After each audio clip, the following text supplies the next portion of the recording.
Russian army. The army that was expected to capture Kiev in 3 days.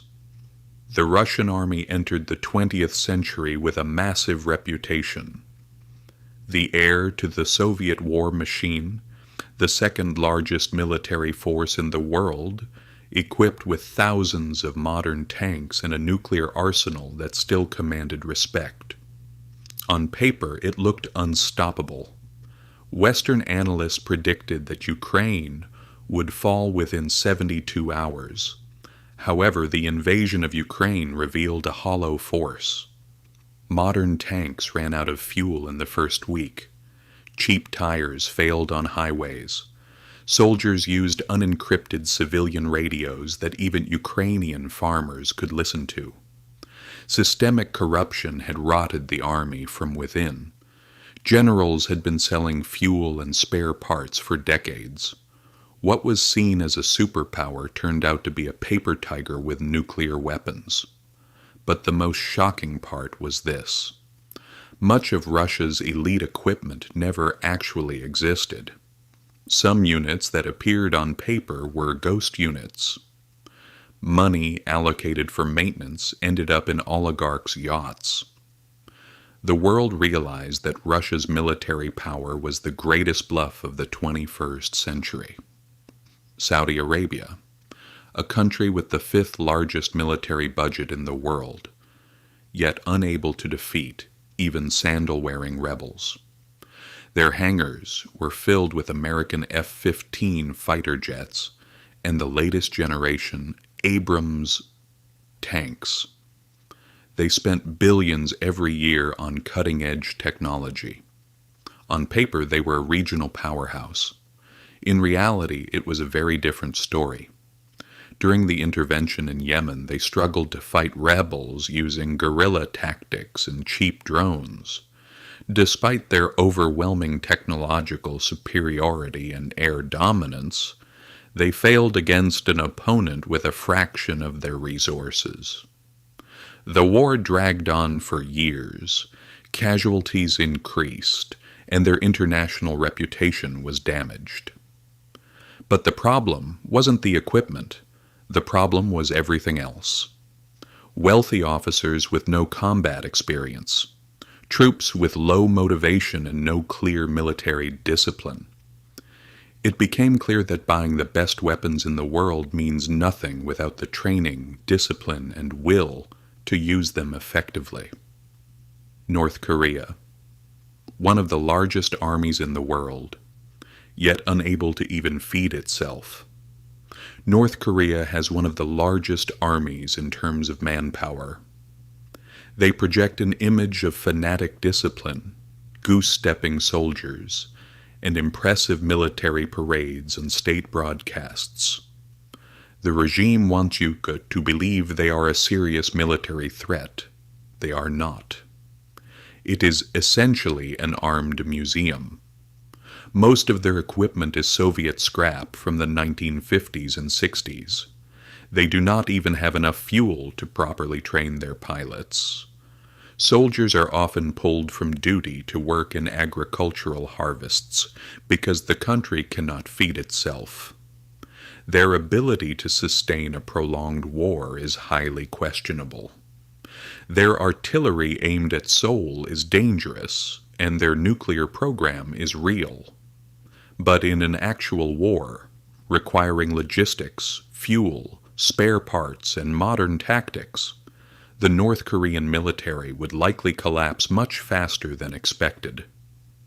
It is a force built for parades and propaganda, not prolonged combat. France 1939 to 1940. The best army in Europe. Collapsed in 6 weeks. France entered World War II as one of the strongest armies in Europe. They had the Maginot Line, believed to be impenetrable and capable of making invasion impossible. They had more tanks than Germany. They had manpower. On paper, everything was ready. In reality, they were living in the past.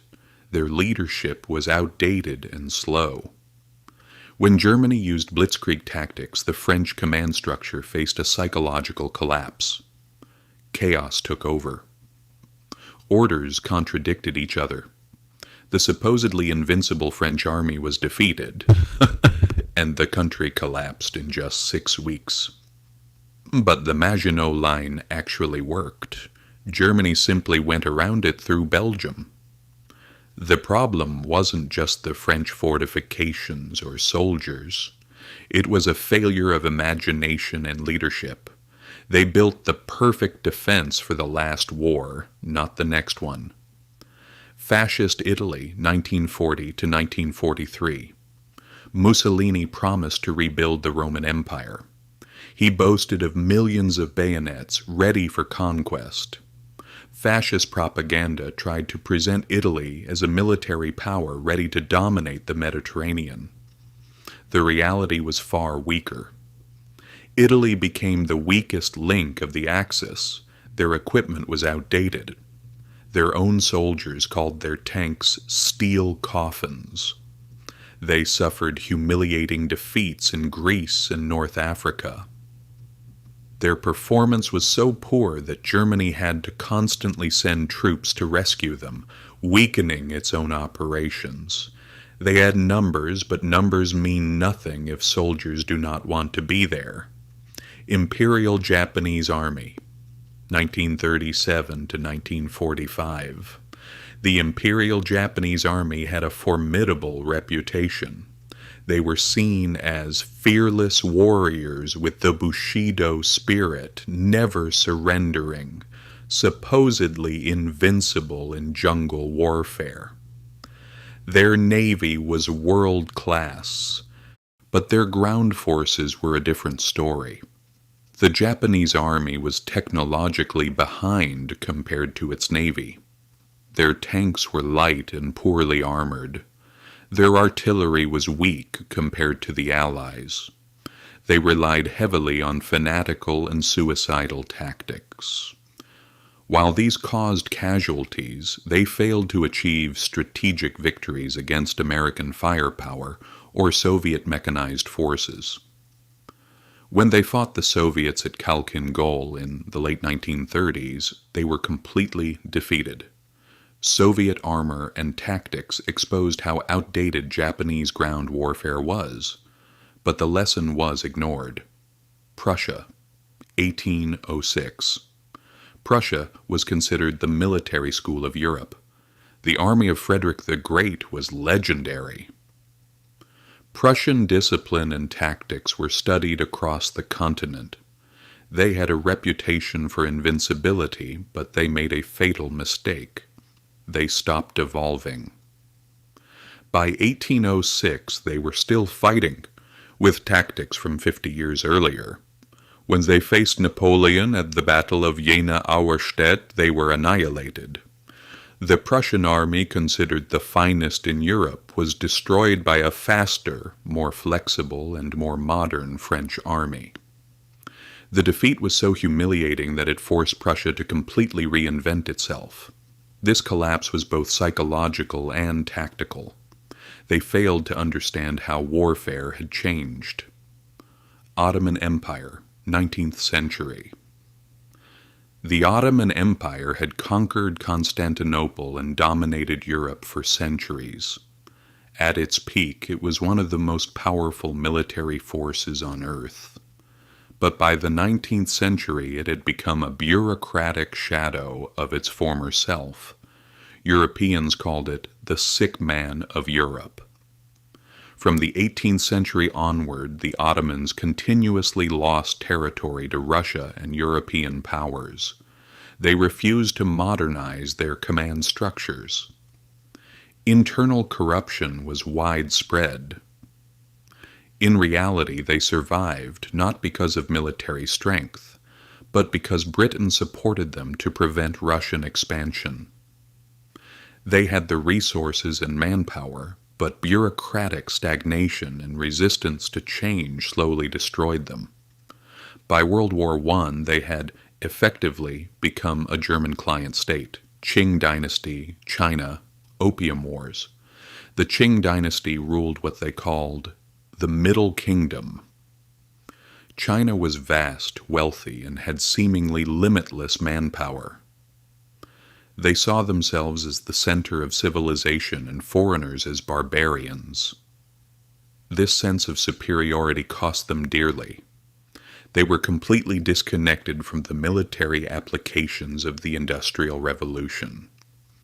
When the British arrived during the Opium Wars, Chinese forces faced the Royal Navy with wooden ships and soldiers armed with spears. Despite their numerical superiority, the military humiliation was absolute. Chinese leadership failed to understand how far behind they had fallen. They believed traditional methods would prevail through sheer numbers. Instead, they learned the hard way that thousands of men with spears cannot stop steam-powered warships. The shock shattered China's confidence for generations. Soviet Union, Winter War, 1939. The Soviet Union in the late 1930s appeared as a massive power. Vast resources, a huge population, strong industry, millions of soldiers. On paper, it looked unstoppable. Stalin wanted to demonstrate strength. The Winter War against small Finland seemed like an easy victory. But years earlier, Stalin had executed most of his most capable generals during the purges. When the Red Army invaded Finland, Finnish soldiers on skis humiliated them in the forests. Their tactics were rigid and ineffective. They eventually won through brute force. But their performance was so poor that it convinced Hitler that invading Russia would be easier than expected. Soviet casualties were enormous, likely nearly 10 times those of Finland. The war exposed all the weaknesses of Soviet military doctrine. Stalin's army appeared to be a paper tiger, and the world saw it. Iraq, 1991. Saddam Hussein commanded what was supposedly the fourth largest army in the world. They were veterans of an 8-year war with Iran. They had Soviet tanks, hundreds of aircraft, and experienced soldiers. Western analysts predicted that the Gulf War would be long and bloody, with thousands of American casualties. They had numbers, but not the technology. Iraqi T-72 tanks lacked night vision. They could not see American tanks destroying them from miles away in the dark.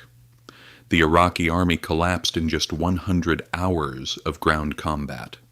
It wasn't a war, it was target practice. But the problem wasn't just the technological gap. Iraqi morale was low.